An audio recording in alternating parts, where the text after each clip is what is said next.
Mida toob sügis, september, oktoober, november, selline lugemine on juba tiiutarot.ee lehele üles laetud, sa saad seda seal siis vaadata, kui sa soovid ja see on selline valikaart stiilis siis video,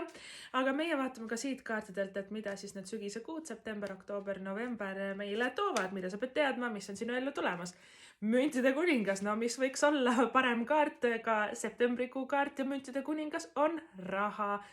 töö, karjäär, on ju, et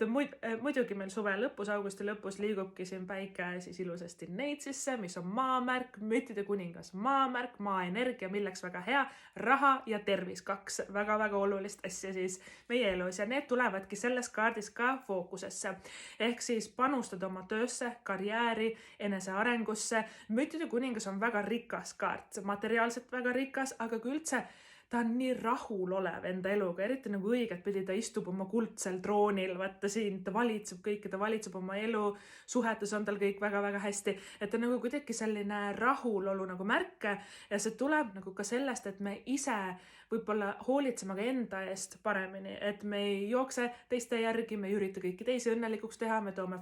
fookuse tagasi iseendale, me hoolitseme oma tervise eest, ehk siis trenni tegemine, toitumine nagu korras, et väga eesmärgikindel nagu kaart. Ainukene miinus tavaliselt müntide energial on see, et nad on väga aeglased, töntsad elus nagu edasi lähevad, et sulle võib nagu tunduda,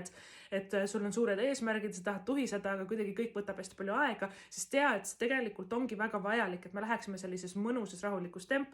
9 korda mõõdad, 1 korra lõikad, mõtle kõik ilusasti läbi, tark ei torma, eks ole, et mida rahulikumat lähed, seda edukam sa oled. See on ka nagu selle kaardi tähendus ja ta on kindel kui kalju. Halvasti minna ei saa, kui see kaart tuleb õiget pidi välja, me ei saa kuskile nagu halba kohta sattuda või kukkuda või halvasti minna, et on pigem rahaliselt ka eriti nagu, et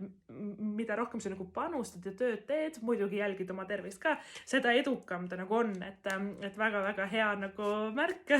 meile siin sügiseks. Ja no järgmine töö tegemise kaart, müntide 8 tuleb välja. Müntide 8 kaardina number 8 väga hea nagu rahanumber, väga hea nagu selline, et panustamine, aga müntide 8 mida külvad, seda lõikad. Ehk siis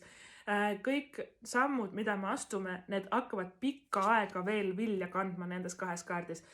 Pikka aega see tähendab veel aastaid, sest mündid on nagu aastate energia, mitte päevad, mitte nädalad, mitte kuud, vaid aastaid, eks ole, et see sügis on niivõrd soodne ja viljakas pinnas, et need liigutused, mis me teeme või see sisetöö, mis me endaga teeme, seemned, mis me paneme mulda, äri, mis me alustame, tööd, mis me nagu